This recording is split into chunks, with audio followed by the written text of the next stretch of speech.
So as the U.S. Supreme Court will decide whether the president is absolutely immune from criminal prosecution, I think we have made it pretty clear this afternoon how high the stakes really are here. That's exactly why 19 retired generals, admirals, and former top service secretaries filed this brief opposing former President Donald Trump's bid for immunity from prosecution.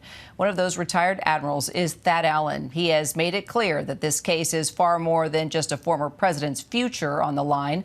American democracy, its security, and its credibility, both at home and abroad, are also on the line.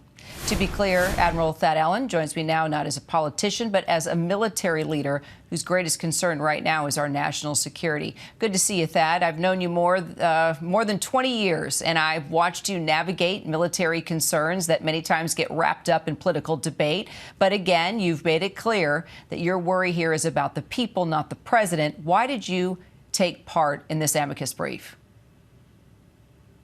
Well, you're absolutely right, Kira. My intentions are not political. They are military. And political leaders have a responsibility to give advice to political leaders. And our amicus brief to the court is just that. It's our advice from a military standpoint, pointing out the significant risk to national security inherent in immunity for the president. Let's talk about that. Absolute immunity would free a president from all accountability under our criminal justice system. As a military leader, why does that keep you up at night? Well, Kira, it's an established standard in the military that individuals have a duty to disobey an illegal order. And this has its roots back in the Nuremberg trials and the My Lai massacre during Vietnam. Presidential immunity has the potential to create a dangerous and, in my view, unnecessary transfer of ethical, moral, and legal responsibility from the president to his subordinates to determine if an order is legal or not. Let me follow up on that word, dangerous.